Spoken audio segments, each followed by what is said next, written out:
माननीय सदस्य Shri A.Raja ji.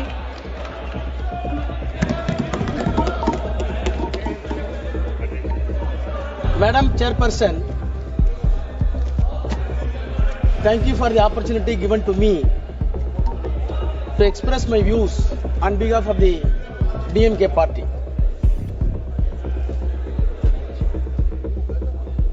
I have received the courageous speech of Honorable Minister with rapt attention, and I wondered where he got such a courage to explore the entire cock and bull stories in the parliament.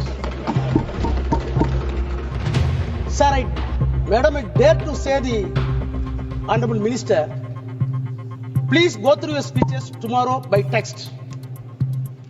Compile the text and do tally with the JPC report and the documents submitted with the JPC. If it tallies, I will resign from this house. You recall your memory. When you introduced this bill, you said what prompted to introduce this bill.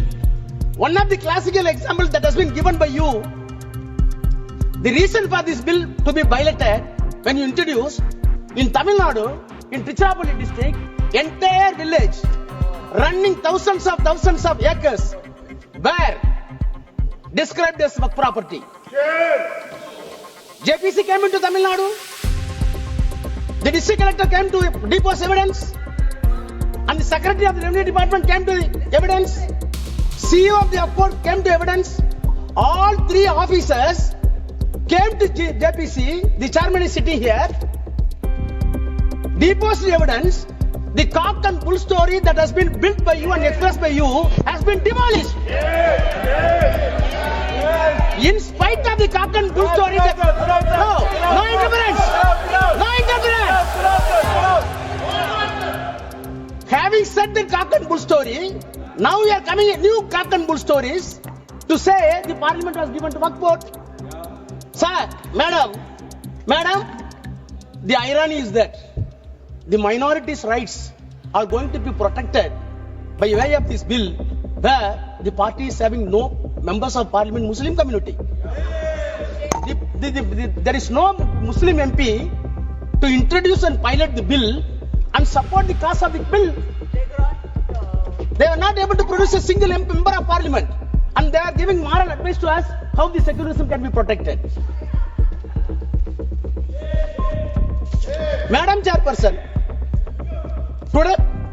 today it is a remarkable day for the Indian Parliament to design our destiny, whether the country is going to travel,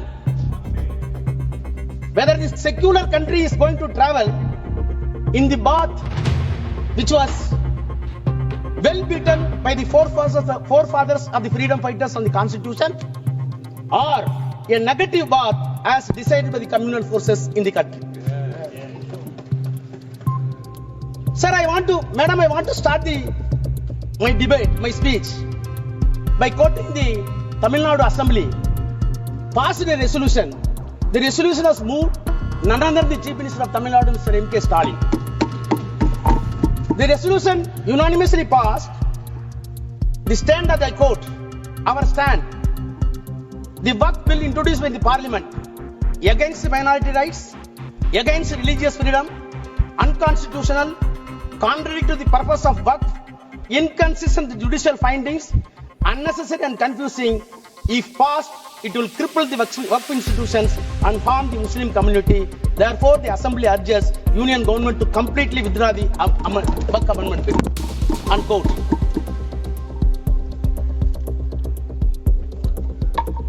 Madam Chairperson, is it not a paradoxical question that the political will, sovereign will of the entire country seems to be or deemed to be reflected in this house, whereas Tamil Nadu political will reflected in the state assembly is something not only inconsistent, completely diametrically opposite.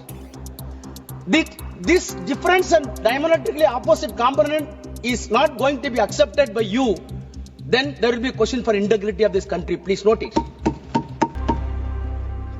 Madam Chairperson, I want to take back the House in the year 1949, soon after the independence, when the Constitution was made, the Constitution making process was on.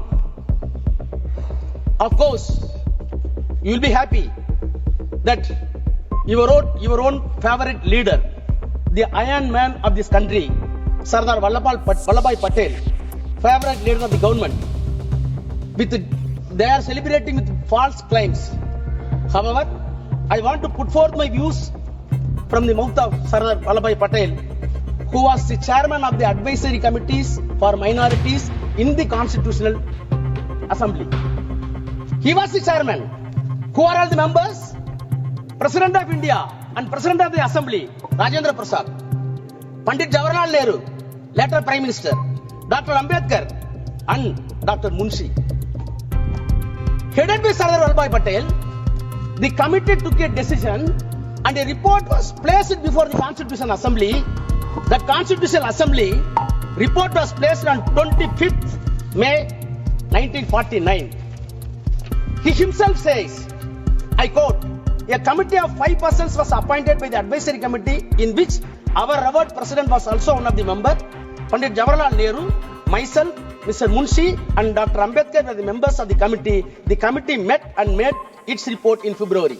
Unquote. Finally, he placed the report and moved in the Constitutional Assembly. What was his prayer when he was moving? I quote again.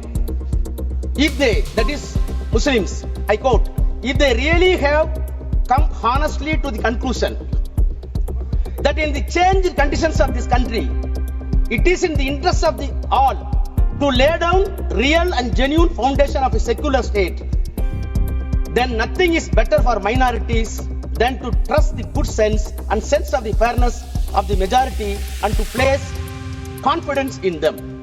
First part, unquote. Second part is very important. Again I quote. So also, it is for us to happen to be the majority to think about what the minorities feel and how they are treated.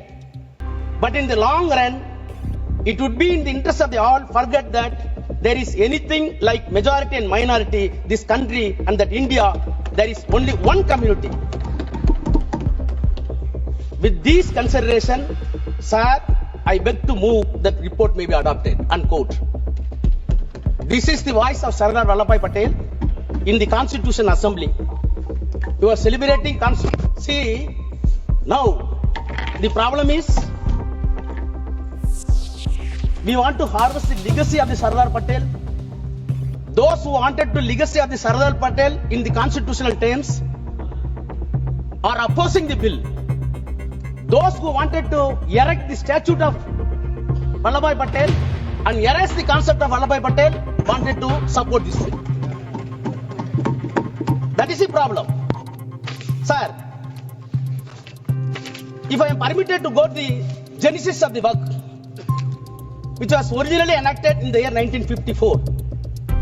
After that, the Waqf was amended frequently 59, 64, 69. Thereafter, comprehensive amendments were made in the year 1984. My sincere question to the Treasury benches and the Honorable Minister. Right from the 1984, whenever amendments were brought in this House, there was a basis. There were deliberations. There were consultations with stakeholders, which was appointed by either by the Parliament or by the President of India or the Prime Minister of India. 1984 amendment came into existence on the basis of the report submitted by the Waqf Enquiry Committee appointed by the Government of India in the 1970 by the Parliament. So a committee was formed in the year 1970. The report was placed. After 14 years, the amendments were made. I surprised when I went through the document in 1970. What a beautiful and sensible deliberation took place in 1970. In spite of that, the protests were made against 1970. Late, it came in 1984. Madam, if at all so many recommendations were made in 1970, The 1984, the Parliament was enabled to take two amendments. One is for limitation, which was extended to 30 years for the properties. The second one is the act applicable to the Waqf properties. No other provisions were implemented. Not because of the protest of the Hindus, the protest by the Muslims themselves. It was fairly accepted by the Nehru government. After that, 1995 Act came into existence. I am an antibiotic, so that I have to take.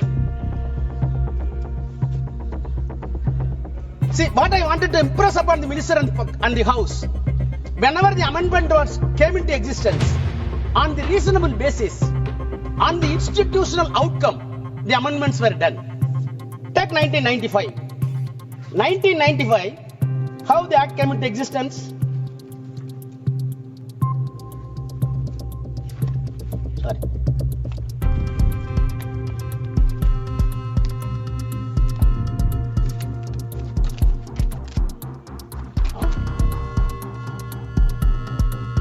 In 1985, the reason statement objects a reason.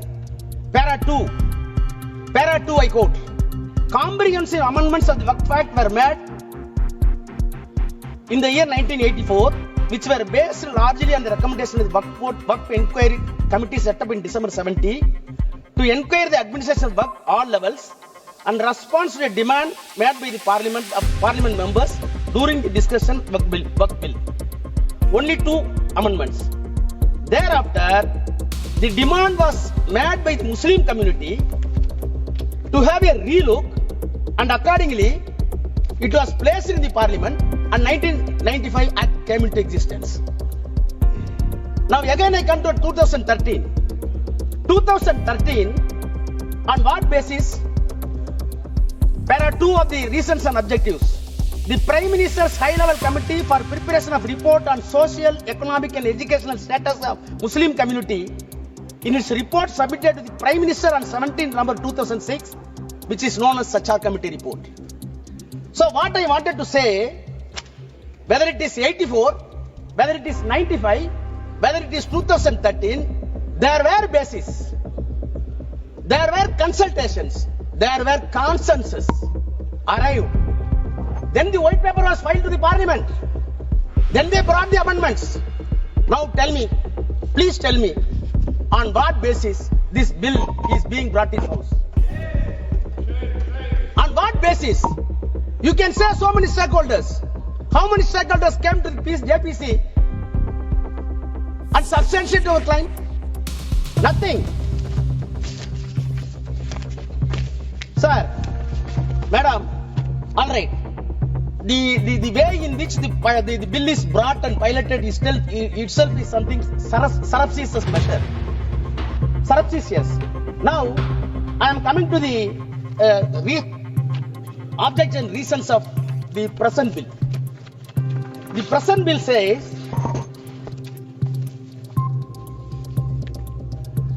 they are admitting, para 2, based on the recommendations of the High-Level Committee under the chairmanship of Justice Sachar and the report of the Joint Parliamentary Committee on Waqf, the Central Waqf Council, and after having detailed consultation and other stakeholders, comprehensive amendments were made in the year 2013. Your admission, unquote. Then you start the same paragraph, I quote, despite the amendments, please hear, despite the amendments, it has been observed that the Act still requires further improvement to effectively address issues related to the powers of the Waqf Board, registration and survey of the properties, removal of encroachment, including the definition of the Waqf. 5 components. You said, in addition to the 2013, even on the basis of the Sachar Committee report, you wanted to address 5 more components according to you, which are missing in the S12 bill, the S12 Act. Let us pursue. Now I come to your 5 pillars. I can easily demonstrate that the definition of the Waqf, it is nothing but artfully confused for the non-existence of Waqf. Removal of the encroachment. It is nothing but empowering the government to grab the Waqf property. Survey of the property.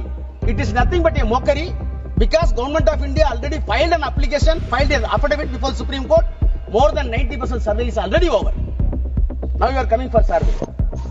Registration of Waqf. It is not at all humanly possible according to your text. I will come to that. Powers of the state boards.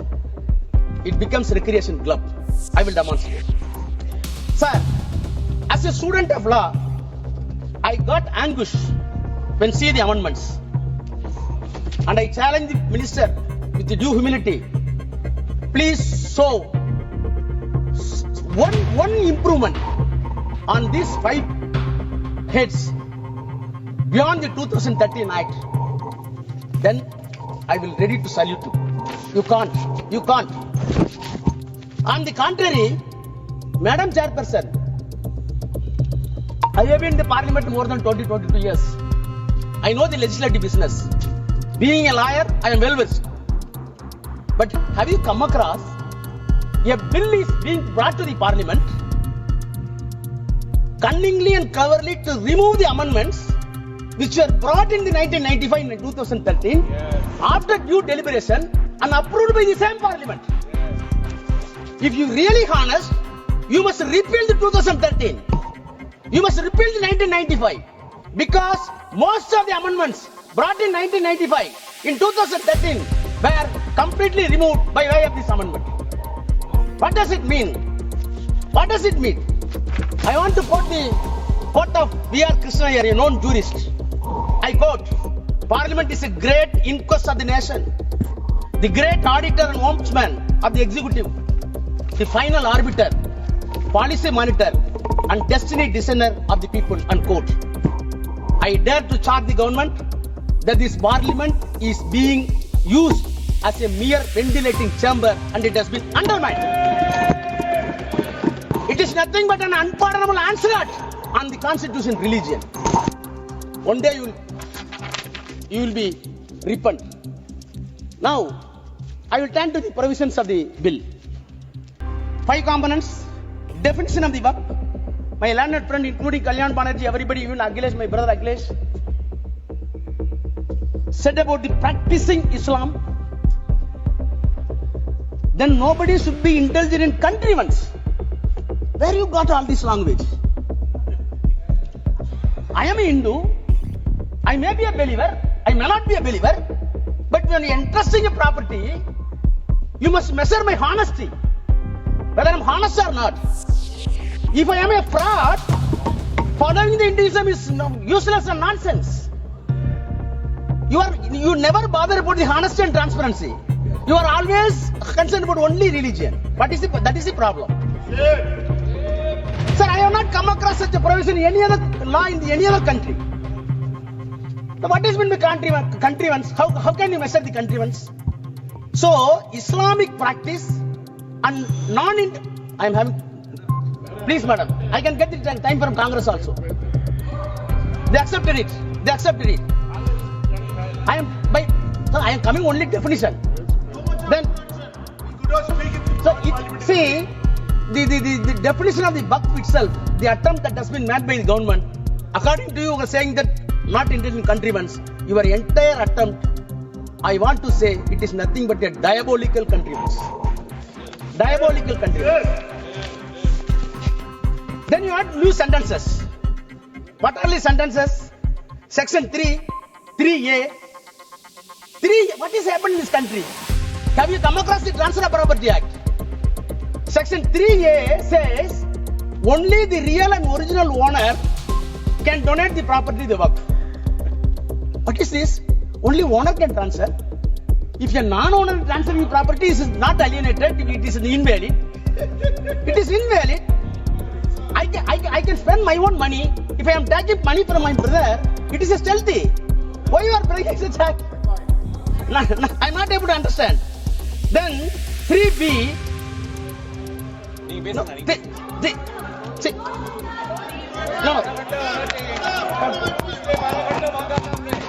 पीड़ित होगी और इसीलिए इन्होंने ये 4 घंटे मांग रहे थे। Madam, it's a serious issue. Now, all these things are introduced new. Subclass 3C. Any government property identified or declared as work property before or after the commencement of the act shall not be deemed to the work property. How many lawyers in the house I didn't know? How government property identified and declared as a work property. Who identified? Who declared? Who investigated? You will declare, you will identify, this property is my property and it will not be deemed as work property.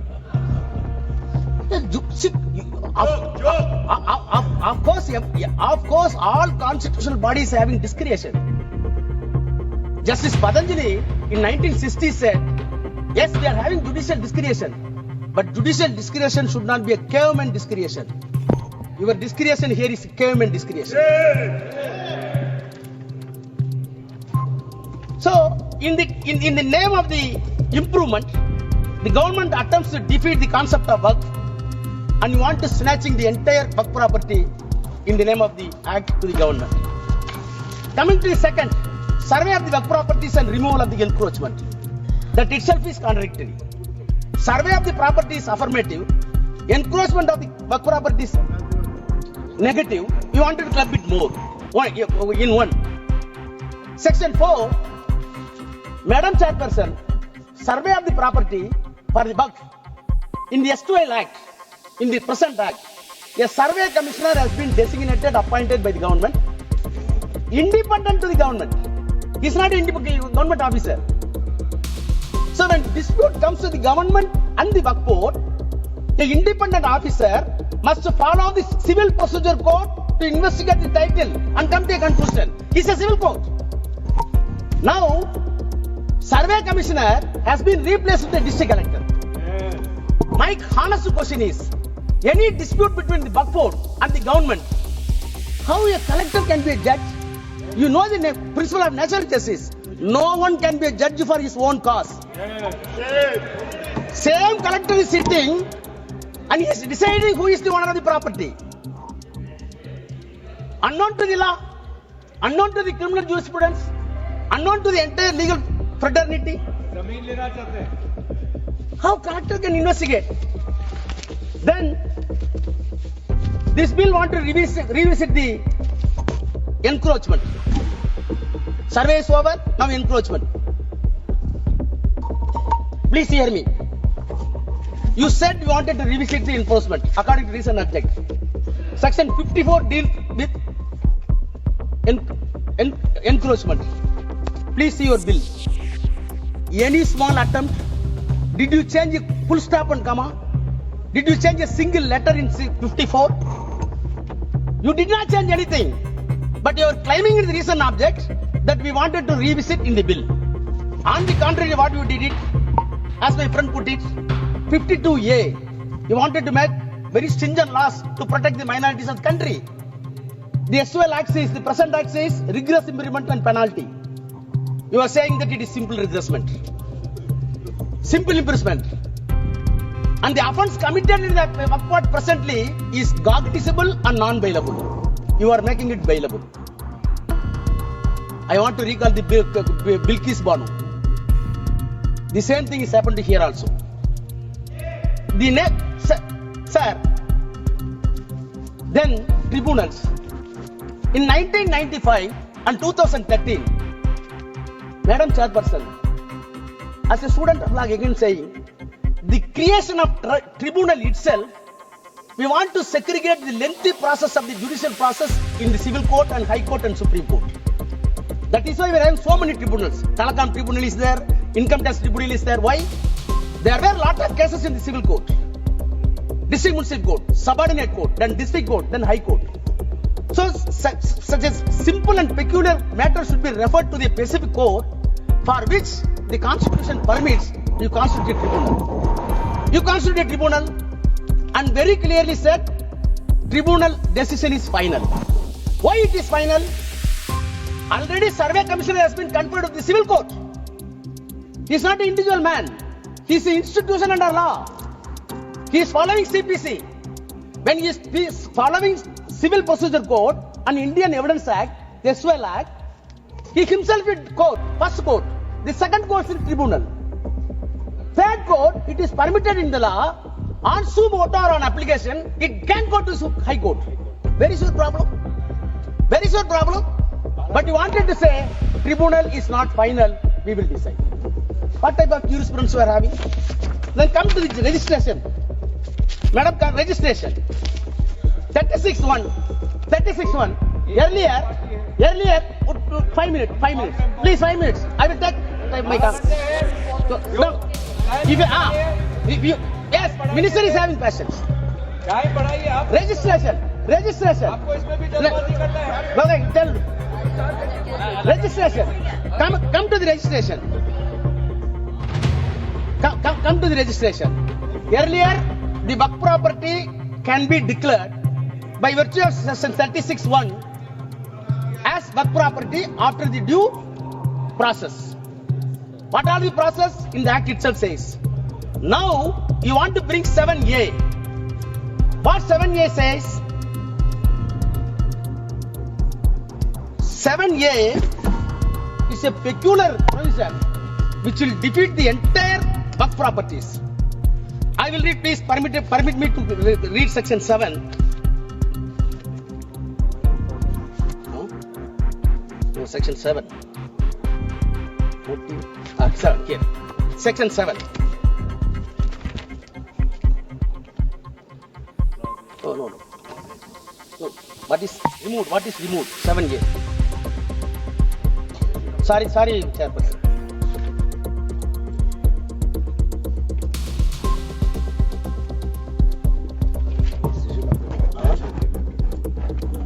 No. 7A, now, new provision. It shall not be registered, the property shall not be registered unless the dispute is decided by competent court. The power has been entrusted to the collector. Collector will hear the matter for registration. During the registration, any dispute is found, then the final decision will not be taken. It will be decided by the court. Which court? Up to Supreme Court. Thereafter, section 10, no suit, no appeal will lie upon that. What does it mean? You wanted to say this property is not Waqf property, go for the dispute, it will go to Supreme Court, it will take 30 years, till then this property will be deemed as government property. What does it mean? It will be deemed as a government property. What does it mean? Then come to the register. Register also completely impossible in way it was dropped. Madam Chairperson, the constitution of boards, all members have spoken about. I do not take much time.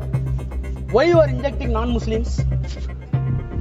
HRNC Act are there in each and every act. Hindu Religious Endowment Board Act are there in all states including Tamil Nadu. What happened in Tamil Nadu? In one temple, so many acres of lands were available under HRNC. Out of the income, HRNC board decided to run a arts college. Recruitments were by professors. On merit, one Muslim came.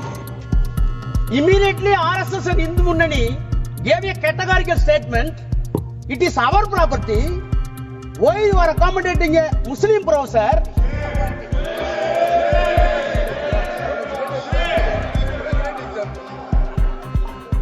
Now we are saying property is something different, religion is something different.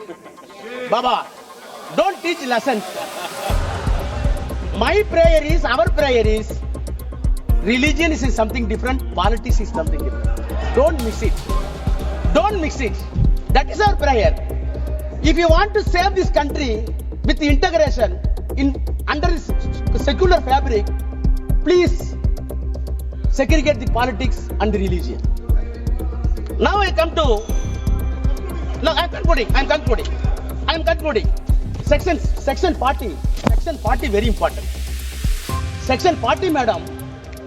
Any property of the Waqf property converted into trust or converted into society's act, none other than else, by the statutory bodies of the concerned state, is a Waqf property.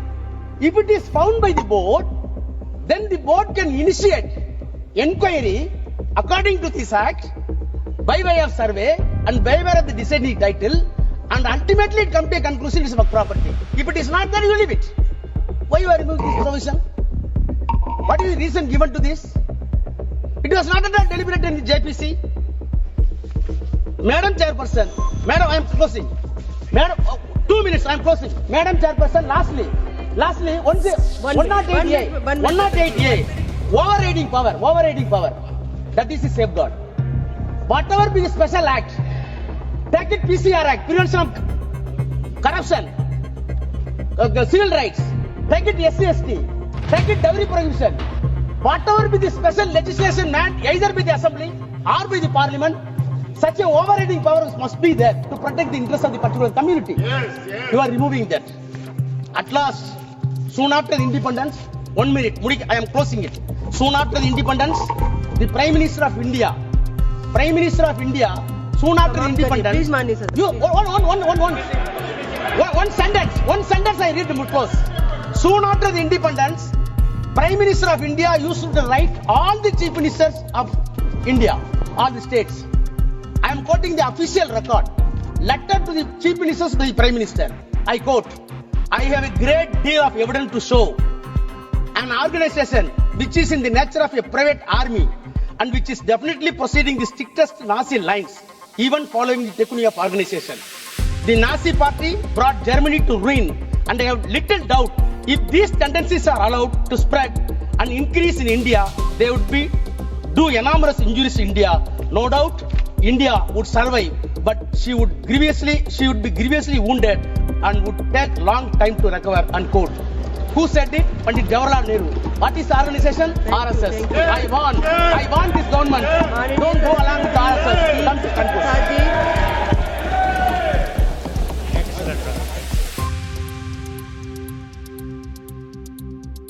सच्ची और निष्पक्ष खबरों के लिए हमसे जुड़े और YouTube पर मार्खोर INS को सब्सक्राइब करें और Facebook पर इंडियन न्यूज सोर्स को फॉलो करना न भूलें और हमें अपने समर्थन की ताकत बनाएं।